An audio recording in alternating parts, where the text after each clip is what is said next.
Welcome to Knowledge on the Go, the podcast brought to you by the Performance Improvement Programs team at Vizient. Improving patient access in an ambulatory setting has been top of mind for many healthcare systems. Access to care remains one of the biggest challenges as expectations continue to rise and complexity grows. Joining us is Tyler Bauer, Senior Vice President of System Ambulatory Operations at the University of Chicago Medicine, here to share his experience. I'm Michelle Lewis, Senior Director of Performance Improvement Programs at Vizient and your host. Tyler, so glad to have you with us today. Thanks, Michelle. Appreciate you having me. So when you look at access in today's ambulatory environment, where do you see the biggest gaps or opportunities for improvement? For too long, healthcare has really lagged behind other industries and how we interact with people with our services or how our patients interact with us for those services. We've required our patients to access our system on our terms versus their terms, meaning they can contact us when our access center is open. You can only do that via phone or send us a message and we'll return it, but again, on our terms. It really isn't patient and consumer friendly. We want to change that. We want to design an experience that feels modern and intuitive, similar to how you can book a flight, select your seat, get directions to your next gate, and get all those updates on how the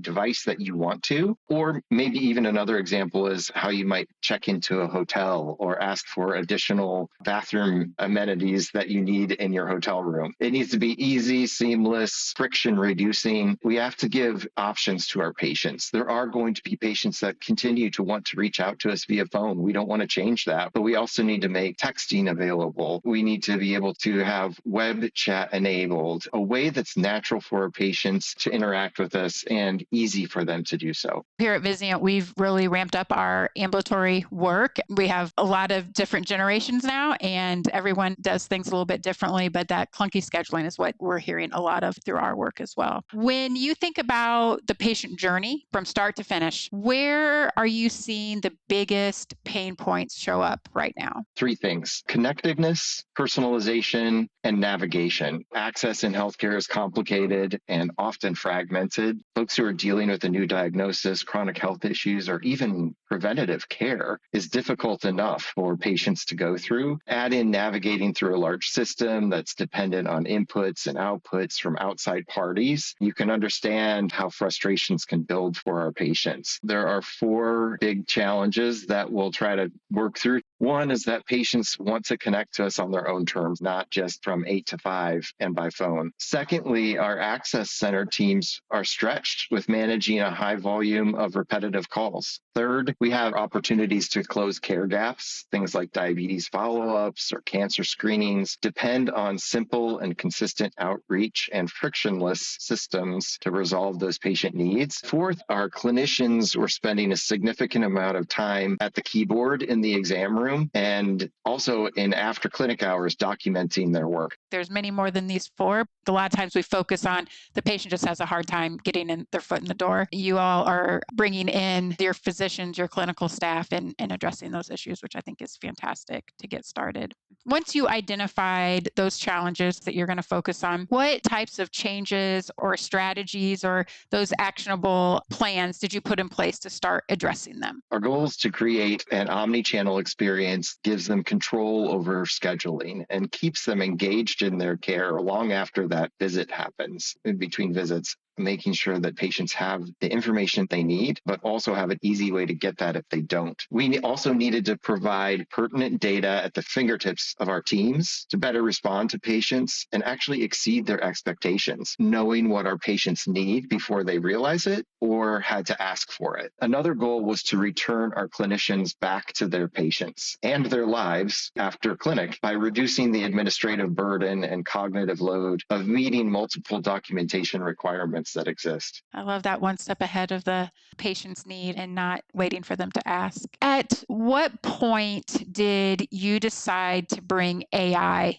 into your access strategy? We looked at our pain points and then looked at data. We discovered about 40 to 50% of our 3 million calls that we receive annually could be bucketed into 7 categories. And those 7 categories were calls that were routine, repetitive, and weren't always using the skills and training of our access center team members which we take a long time to train. As we continue to grow our volumes, we needed a way to respond to that ever increasing number of requests that were coming through and reserve our highly trained team members for that complex scheduling and complicated patient requests. Regarding documentation for our clinicians, we again reviewed data and finding the bulk of the administrative work was at the clinician level and ensured that information was summarized in their notes. We knew our problems and we've analyzed our data, and then we watched AI models develop to respond to commands to now agentic systems that can plan, that can reason, that can execute multiple steps. With this, we found that there was opportunity to move this routine, repetitive work to an agentic system. AI is quickly becoming a game changer all over, especially in healthcare. There's a real big focus and buy-in, and people were a little hesitant, but I feel like it's going full force and really gives us an opportunity to get patients the right care at the right time without all those bottlenecks and typical issues. Can you share an example of how AI is actually making a difference, either for your patients or for your staff? Our AI-enabled ambient generative documentation. This system uses AI to generate notes from clinicians' face-to-face conversations with patients consent. Clinicians can turn around from their keyboard now and have that conversation with their patients. The results here have been terrific, both on the patient side and the clinician side. We've seen patient experience scores when using this system improve, and also the time that it takes our clinicians to complete their documentation has reduced significantly, especially in those after clinic hours documentation time. Another example is our recent implementation of our first use case in the Access Center, which is a chat agent on our website. This agent helps with all sorts of questions that patients have, directions to our facilities, parking information, and knowledge and information about their physicians or physicians that they might want to see. We're really excited as we move forward with our second use case, which is due next month if we keep on time. Confirming appointment information will be paired with live chat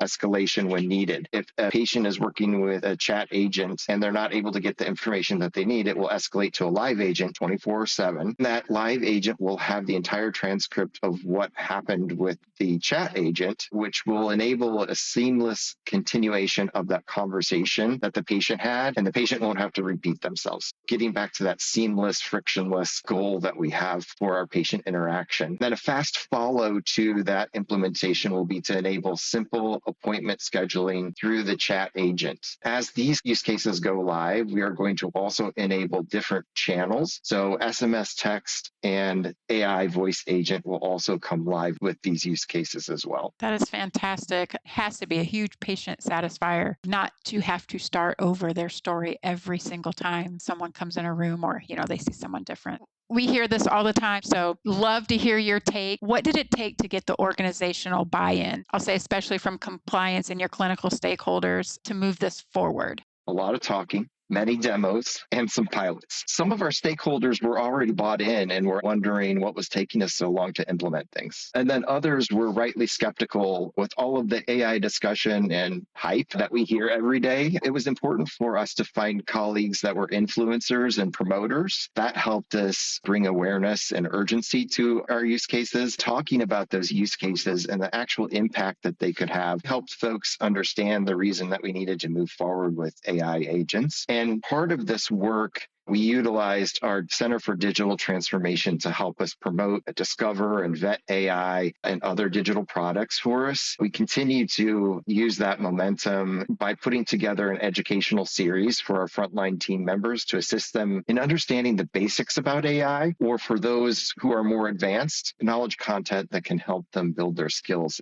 Buy-in from compliance and privacy was on a whole other level, and rightfully so. We operate in a highly regulated environment, and every implementation that we do must go through detailed compliance and privacy review. Patients must always be confident that they're interacting with their trusted UChicago Medicine system and physicians, and that their data is secure. Trust is really at the foundation of patient's experience, and we're not going to compromise on that. Taking the time to get this right is foundational for us for this initiative, and that's exactly what we did. We took the time to discuss and try out different options with our privacy and implementation partners until we found the solution with which everyone could be satisfied. That took more time than I probably would have preferred, but it was really important for us to get this right going out of the gate. You said two things that are magic words. You did the work on the front end. The other word was you can do more without adding to the workforce. For organizations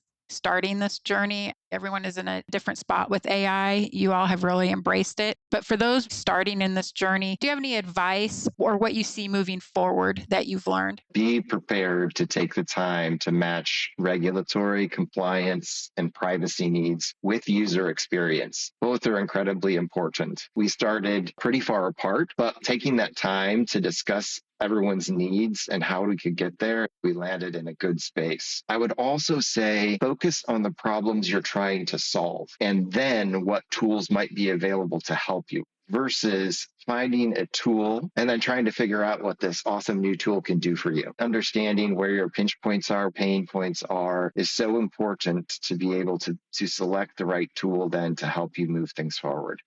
Requires discipline in your idea generation, the finding of the problems, the vetting and the review process. And that for us translated into us building an AI governance structure and a process for all team members to be able to put forward problems and or AI solutions that they may have heard of. Thanks so much, Tyler, for chatting with us today, sharing your experience and the great work being done at the University of Chicago Medicine. Thanks to our listeners for joining in. For Vizient's PI Programs team, I'm Michelle Lewis. Please join us for more knowledge on the go. Subscribe today, like us, and send us your comments at picollaboratives@vizientinc.com.